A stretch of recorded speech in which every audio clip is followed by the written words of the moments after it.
नमस्कार दोस्तों, मेरा नाम है गगन और स्वागत है आज की इस वीडियो में जहां हम बात करने वाले हैं जैगुआर आई-पेस के बारे में, जो कि जैगुआर की ओर से इंडिया में फर्स्ट इलेक्ट्रिक कार है। क्या क्या चीज़ें हैं इसके बारे में 2021 में की है, तो कुछ अपडेट आ गए हैं। जो आई-पेस की वीडियो मैंने लास्ट ईयर दुबई में बनाई थी, उसके बाद में क्या क्या चीज़ें इस गाड़ी में हैं, फीचर्स वगैरह की बात कर लेते हैं। आज हम इसको ड्राइव नहीं कर पाएंगे, पर जब ड्राइव करेंगे तो एक और सेपरेट वीडियो बना के जो ड्राइव इंप्रेशन है उनकी बात जो है हम कर लेंगे। फिलहाल क्या सब चीज़ें ऑन ऑफर है, क्या फीचर्स के साथ में आएगी, इंटीरियर एक्सटीरियर, उन सब की बात कर लेते हैं। चलिए, टेस्ला मॉडल एक्स की एब्सेंस में जैगुआर आई-पेस इंडिया में मर्सिडीज की EQC और ऑडी ई-ट्रॉन से टक्कर लेगी। अपने 90 किलोवाट के बैटरी पैक, 400 PS की पावर और 696 Nm के टॉर्क की मदद से आई-पेस 0 to 100 4.6 सेकेंड्स के लगभग ही कर लेती है। 1,05,90,000 से शुरू होती है और ये आज से ही इंडिया में अवेलेबल होना शुरू हो जाएगी। ओके, तो चाबी से शुरुआत करते हैं। सबसे पहले चाबी में यहाँ पे आपके पास में 4 बटन आप देख पा रहे हैं, 5 बटन है एक्चुअली। लॉक अनलॉक, यहाँ पे फ्रंट बोनेट जो है अगर आपको वो अनलॉक करना है तो मतलब वो थोड़ा सा ऊपर हो जाएगा, और रियर जो बोनेट है अगर आप वो दबा के रखोगे तो क्योंकि वो इलेक्ट्रिक है तो कम्प्लीटली खुल जाएगा। रियर को हम बंद कर देते हैं और यहाँ पे आपके हज़ार लैंप जलाने अगर आपको ढूंढना होगी गाड़ी कहाँ पड़ी है तो वो चीज़ आप यहाँ से कर सकते हैं। अनफॉर्चुनेटली फ्रंट वाला जो है वो बंद मुझे अब जाके करना पड़ेगा, बट मैं आपको खोल के दिखाता हूँ यहाँ पे क्या है। क्योंकि यहाँ पे गाड़ी जो है वो मोटर्स पे है, इंजन्स तो है नहीं इनमें, तो आपको थोड़ा सा स्पेस यहाँ मिलता है जिसमें आप प्रॉब्ली चार्जर रख सकते हैं, कोई ओनर मैनुअल वगैरह जो है वो आप यहाँ पे रख सकते हैं, जो कि एक अच्छी चीज़ के बारे में। अभी इसमें सप्लाइड चार्जर दिया हुआ है जो आप कहीं भी लगा के चार्ज कर सकते हैं। इस वाले चार्जर से गाड़ी जो है 21 घंटे में चार्ज होगी। हालांकि हर गाड़ी की परचेज़ के साथ में आपको एक 7.4 वॉट का चार्जर दिया जाएगा, उससे जो है थोड़ा सा और हार्श होना पड़ेगा। ओके, तो उससे जो है आप गाड़ी ज़रूर थोड़ी से कम टाइम में, यानी कि 11 से 14 घंटे में चार्ज कर सकते हैं, 11 से 13 घंटे में। उसके बाद आपके पास में यहाँ पे ये मैट्रिक्स LED लाइट्स है, जैगुआर LED टेक्नोलॉजी एक्चुअली, और आपको मैट्रिक्स LED लाइट वगैरह जो है टॉप एंड में मिलती है। बट ये लोवेस्ट वेरिएंट जो एस वेरिएंट है, इसमें भी आप बहुत सारी चीज़ ऐड कर सकते हो। इनफैक्ट ये ट्रिम जो खड़ा है ये लोवेस्ट ट्रिम है, एस ट्रिम अगर आप देख पा रहे हो, और इसमें भी जो है बहुत सारी चीज़ें पैक लगा के ऑलमोस्ट इसको टॉप एंड जैसा बना दिया गया है।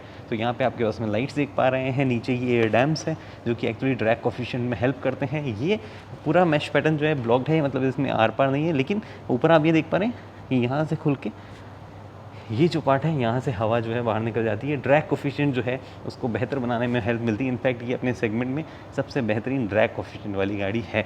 नीचे की तरफ ये एक्टिव फिन्स है, तो जब भी ज़रूरत होगी तो खुल जाती है, बैटरी को हवा लग जाती है, जब भी ज़रूरत नहीं होगी तो बंद रहती है। इस तरफ आप ये देख पा रहे हैं पार्किंग सेंसर्स है, जो कि जो मतलब असिस्टेंट फीचर्स है उनमें हेल्प करते हैं। फ्रंट पार्किंग सेंसर के रूप में भी ये यूज़ आते हैं।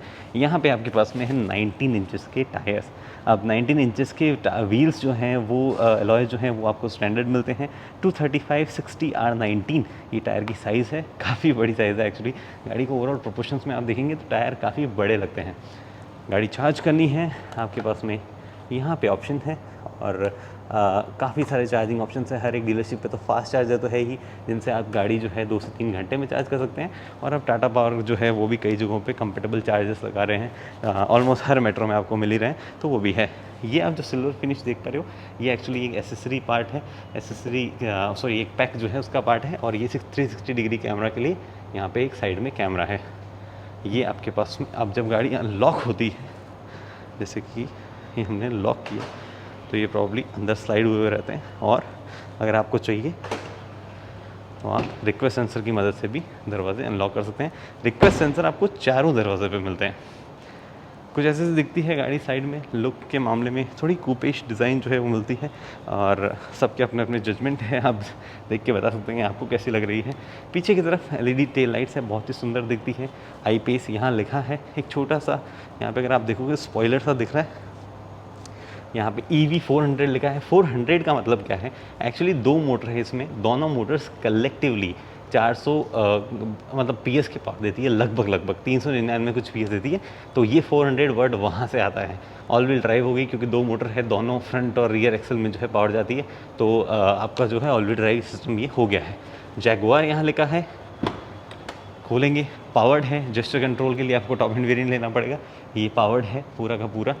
काफ़ी सही बूट स्पेस है, एक्टिव सस्पेंशन जब लगेंगे तो बूट स्पेस थोड़ा कम हो जाएगा, 20-30 लीटर कम हो जाएगा, बट काफ़ी सही जो है ऑलरेडी बूट स्पेस लग रहा है। उसके बाद में स्पेयर टायर है, इंडिया में लॉ है इसलिए दिया जा रहा है, ज़रूरत नहीं तो हटा दीजिए क्योंकि वो बूट स्पेस को कम कर देता है। अंदर चलते हैं सीधा। ओके तो इंटीरियर जो है वो मतलब काफ़ी ऐसे भरा भरा सा फील हो रहा है, ऐसे फील होता है वो ना थोड़ी सी एयरीनेस, थोड़ा सा स्पेस जो है आगे नहीं लगता है, सब चीज़ें तो भरी भरी सी फील होती है। नेगेटिव वे में नहीं है ये, इस जस्ट कि आपको ऐसे मतलब काफ़ी ऐसा लगेगा गाड़ी काफ़ी लोडेड टाइप है। तो इधर से सबसे पहले इग्निशन जो है वो ऑन हम कर लेते हैं। बेसिकली गाड़ी जो है वो ऑन मोड में रहे ताकि हम जो है आपको बता पाएँ कहाँ पे क्या है, और बाकी बात करते हैं फीचर्स की।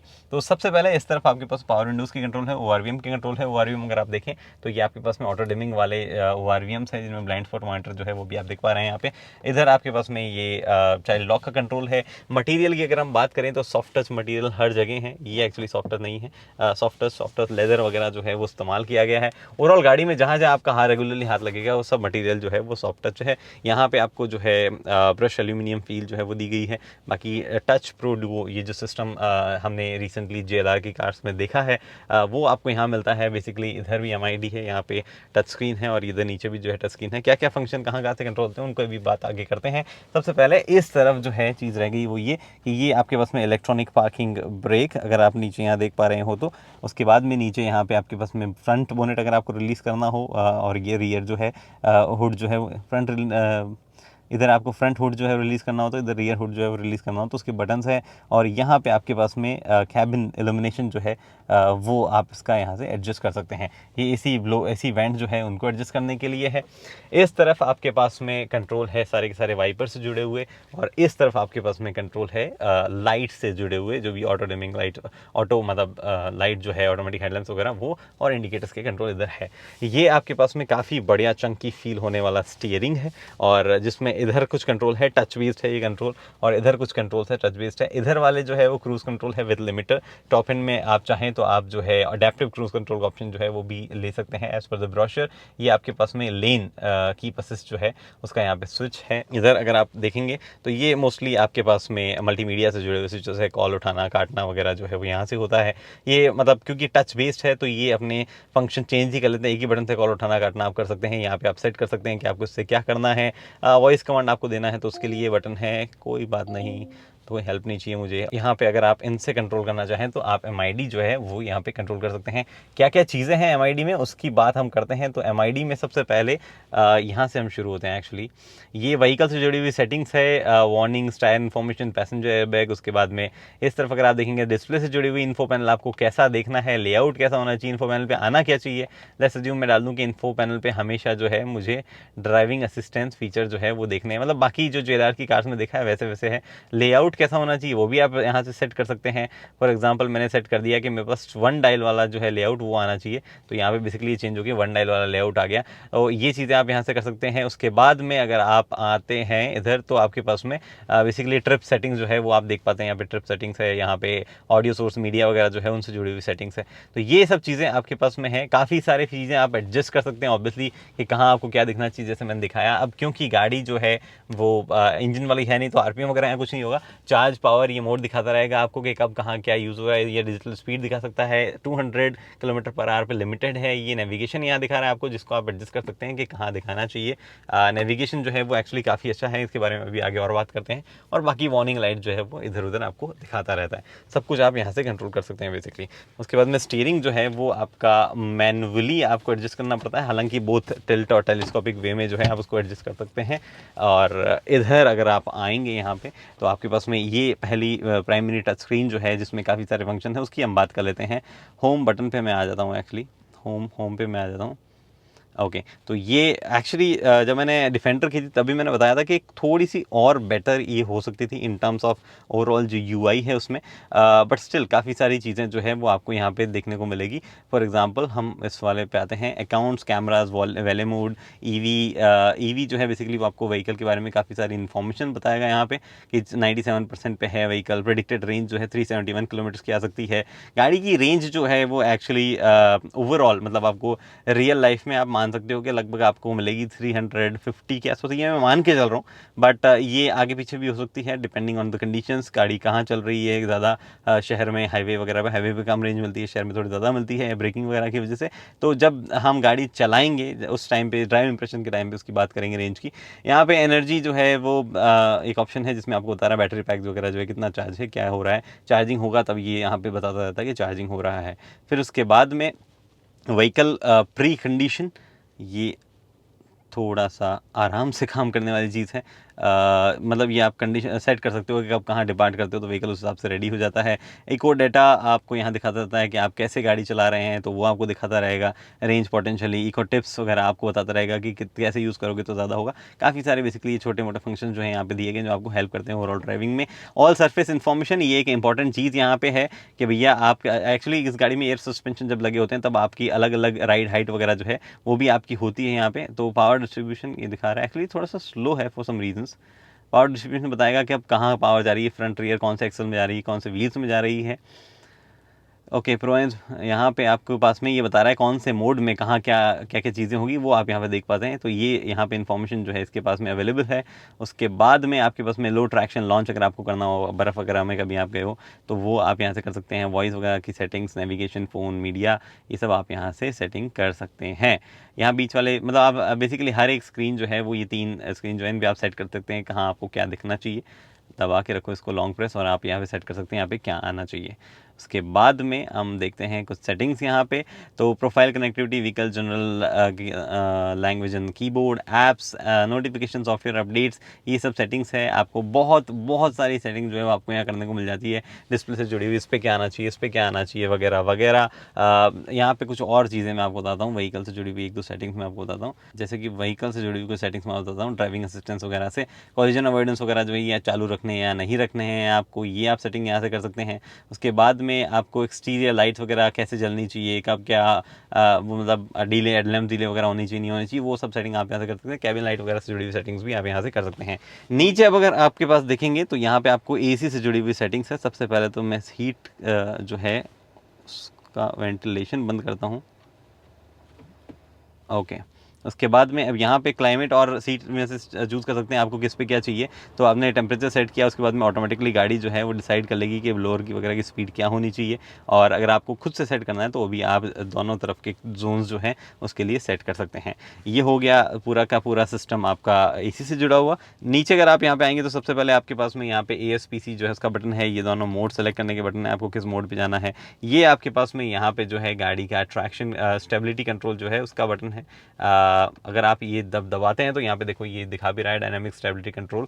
उसके बाद में इधर आप देखेंगे तो गाड़ी की अगर आपको हाइट इंक्रीज डिक्रीज करनी हो तो उसका ऑप्शन आपके पास में है, क्योंकि गाड़ी में एयर सस्पेंशन लगे हैं। ये ऑप्शनल पार्ट है, अगर आपको लेना चाहते हो तो ले सकते हो, अगर नहीं तो आप एयर सस्पेंशन जो है ना आउट करें। बट इंडियन कंडीशंस के हिसाब से एक्चुअली काफ़ी सेंस बनाएगा, क्योंकि जब गाड़ी अपनी टॉप हाइट पे होती है तो लगभग 230 mm की जो है आपको हाइट मिल जाती है, जो कि एक अच्छी चीज़ है इसके बारे में। तो आप ऑप्ट कर लें इसके लिए, वो बेटर चीज़ है। इधर आपके पास में सिलेक्शन है ड्राइव कैसे करनी है, ड्राइव, न्यूट्रल, रिवर्स, वो और पार्किंग पे लाना है तो उसके लिए बटन यहाँ पे दिया गया है। उसके बाद में आपके पास में यहाँ पे छोटा सा स्पेस दिया गया है जिसमें इधर जो है आपको 12V सॉकेट भी मिलता है। फ़ोन वगैरह चार्ज करना है तो यहाँ पे आपके पास में नीचे वायरलेस चार्जर जो है वो है, और वहीं पे आपके पास में कुछ और कनेक्टिविटी ऑप्शंस भी है एक्चुअली। अगर आप क्लोजली देखें तो यहाँ पे आपके पास में USB जो है वो भी आपको दिखवा रही है। तो यहीं पे जो है कुछ और कनेक्टिविटी ऑप्शन जो है वो आपके पास में है। और उसके बाद अगर आप यहाँ देखें तो नीचे आपके पास में स्पेस है। एक्चुअली ये हटा लेता हूँ, इतना बड़ा जो है आपके पास में स्पेस है यहाँ पे, जिसमें इधर एक USB, एक Type-C, जो कि एक अच्छी चीज़ है कि USB और Type-C दोनों दी गई है। एक 12V का सॉकेट है। ये जो मैंने हटाया है ये एक्चुअली आप जब हटाएंगे तो यहाँ पे आप देखेंगे ये कप होल्डर या बॉटल होल्डर जो है वो है।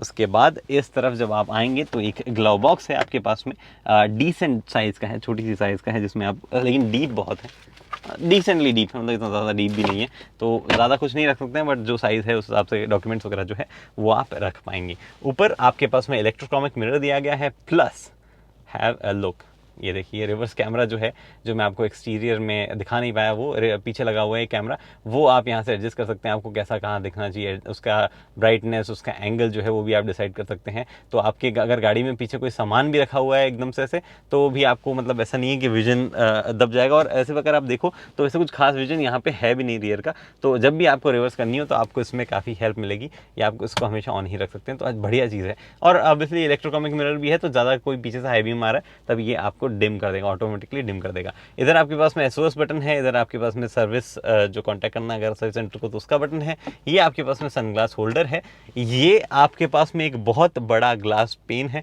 बट ये सनरूफ मतलब ऐसे ओपन नहीं होता है, ये बस ऐसे ही रहता है और दिखने में बहुत सुंदर है ये। इस जस्ट के अगर आपको बाहर निकलने वाली आदत है तो वो चीज़ आपकी यहाँ पे पूरी नहीं होगी, वो इच्छाएं आपकी पूरी नहीं हो सकती है। ये आपके पास वेंटी मिरर है विथ लाइट, और अच्छी बात ये नहीं है कि ये एक्सटेंड नहीं होता है, तो मतलब ये यहीं रहता है, फिक्स एक्सटेंड नहीं होता है, हालांकि थोड़ा सा गैप छोड़ता है इधर, बट एक्सटेंड होना चाहिए था। मैन्युफैक्चरर्स को पता नहीं है शायद कि मेरे को ये अच्छा लगता है सब्सक्राइबर्स को पता है। एनीवे तो ये चीज़ें हो गई है। इधर आपके पास में ये कंट्रोल जो बताना भूल गया मैं, ये सीट्स मेमोरी सीट्स के कंट्रोल है, और ये लॉक एंड लॉक के बटन आपको यहाँ पे देखने को मिल रहे हैं। वेंटिलेटेड सीट्स आती है, हमने देख ली है। ये सीट मैंने अपने हिसाब से एडजस्ट कर ली है फ्रंट। अब मैं चलता हूँ रियर में। तो रियर सीट जो है उसमें ब्लाइंड स्पॉट मतलब जैसे आप कोलिजन अवॉइड करने के लिए, जैसे आप देख पा रहे हैं, ये खोलेंगे, अगर कोई व्हीकल अप्रोच कर रहा हो या कोई पैसेंजर अप्रोच कर रहा हो तो उसको वार्निंग जो है वो यहाँ से दिख जाती है। तो रियर में कितना स्पेस है उसकी हम बात करते हैं। 6 एयरबैग गाड़ी में आपको मिलते हैं, तो ये सीट्स में यहाँ पे एयरबैग है। रियर बेंच जो है उसमें एक्चुअली जिस तरीके से वो लेड आउट है उस हिसाब से ऐसे मतलब काफ़ी सही लग रही है, जैसे आपको अंदर से घुसा देती है वो, आप उसमें दब जाते हो, और उसकी वजह से थाई सपोर्ट जो है वो डिसेंट लगने लग जाता है। ऊंची नहीं है बट फिर भी जिस हिसाब से वो लेड आउट है वो थाई सपोर्ट आपको अच्छा लगने लगता है। इतना आपके पास में नी रूम अवेलेबल है। थोड़ा सा यहाँ पे स्पेस थोड़ी सी कम है, बट स्टिल मोस्टली जो मतलब अगर आप बहुत ही ज़्यादा बड़े पाँव के नहीं तब तक आपको कोई यहाँ पे इशू नहीं होगा। ये आपके पास में सॉकेट है जिसमें आप कोई भी कुछ इंफोटेनमेंट वगैरह लगाना चाहें उसके हिसाब से यहाँ पे 5 वोल्ट का आपको USB सॉकेट जो है वो भी मिल जाता है। मैगजीन होल्डर इधर दिया गया है। मेरिडियन का साउंड सिस्टम है। टॉप एंड में मेरिडियन 3D साउंड सिस्टम आएगा, लोअर वेरिएंट में मेरिडियन का साउंड सिस्टम आएगा। यहाँ पे आपके पास में वन टच अप डाउन के लिए ये आपका स्विच है, जो कि एक्चुअली इतने से ग्लास को नीचे ले जाता है। ये वाली चीज़ जो है वो नीचे नहीं जाती है, यहीं रहती है। ऊपर यहाँ पे आपके पास में ग्रैब हैंडल है, कोट हुक जो है वो यहाँ पे है। इनफैक्ट यहाँ पे भी हुक जो है वो आप अगर देख पा रहे हैं तो इधर भी आपको एक हुक मिलता है। फिर आपके पास में इधर क्लाइमेट कंट्रोल है, ड्यूअल जोन अगेन। नीचे की तरफ आपको दो USB Type-C और एक ये देख पा रहे हैं ये 12 वोल्ट का चार्जिंग सॉकेट यहाँ मिलता है। आपको अगर ये कंट्रोल करना है तो सिंपली आप यहाँ से कंट्रोल कर सकते हैं। टेम्परेचर एडजस्ट करना है तो आप इन नॉब्स की मदद से कर सकते हैं, जिनमें डिस्प्ले भी दी गई है। और आपको तीनों पैसेंजर्स के लिए जो है 3 पॉइंटर सीट बेल्ट जो है वो भी यहाँ पे मिलते हैं। ऊपर की तरफ अगर आप देखेंगे रीडिंग लैम्प के लिए एक डिसेंट सी जगह यहाँ पे बनाई गई है, और ये रीडिंग लैम्प जो है वो आपको यहाँ मिलते हैं। सारे लैम्प जो है वो LEDs हैं, तो काफ़ी ब्राइट भी हैं और दिखने में भी अच्छे लगते हैं। तो ये सीट जो है वो आपके पास में 60-40 स्प्लिट में है, 60-40, और यहाँ पे आपके पास में बीच में कप होल्डर जो है वो भी आपको मिलता है। 3 पॉइंटर सीट बेल्ट जो है तो है ही। यहाँ पे आपको हेडरेस्ट जो है वो भी तीनों पैसेंजर्स के लिए दिए जाते हैं। ये चीज़ें हो गई रियर सीट पे। और फ्रंट सीट पे हम बाहर चलते हैं, बट हम लॉक्ड हो गए हैं क्योंकि हमने यहाँ से इसको एक्टिवेट कर दिया था, चाइल्ड लॉक को। इलेक्ट्रिक चाइल्ड लॉक है बेसिकली। ओके, तो ये सब कुछ है जैगुआर I-Pace के बारे में मेरे इम्प्रेशंस। अब ऑब्वियसली हमने चलाई नहीं है, तो बाकी जो चीज़ें हैं वो जब गाड़ी चलाएंगे तब उसके बारे में बात कर लेंगे। फ़िलहाल 1,05,90,000 की एक शोरूम प्राइस से ये गाड़ी जब स्टार्ट होती है तो उस हिसाब से मतलब ठीक है ओवर प्राइस लगती है, नो डाउट, बट इलेक्ट्रिक इस पर्टिकुलर सेगमेंट में जो गाड़ियाँ हैं बहुत ही नीश है, बहुत लिमिटेड है। तो धीरे धीरे जब ये सेगमेंट ज़्यादा बड़ा होने लगेगा तब हम जो है प्राइसिंग से जुड़ी हुई और चीज़ों की बात करने लगेंगे। फ़िलहाल जो है वो यही है। और आपको कैसी लगी आप ही नीचे कमेंट सेक्शन में बता सकते हैं। अगर और इन्फॉर्मेशन आपको चाहिए तो सिंपली गूगल कर सकते हैं जैगुआर I-Pace गाड़ीफाई पे जो भी आर्टिकल्स होंगे इसके बारे में वो आप देख सकते हैं। कंसल्टेशन अगर आपको लेना है कार बाइंग वगैरह से जुड़ा हुआ तो वो नीचे ज्वाइन बटन जो है उसका इस्तेमाल करके आप ले सकते हैं। फिलहाल दोस्तों वीडियो में इतना ही। उम्मीद करता हूँ वीडियो पसंद आए दोस्तों लाइक शेयर सब्सक्राइब आप कर सकते हैं। अगली वीडियो तक दोस्तों हेलमेट पहनिए, सीट बेल्ट पहनिए, सुरक्षित चलिए। धन्यवाद।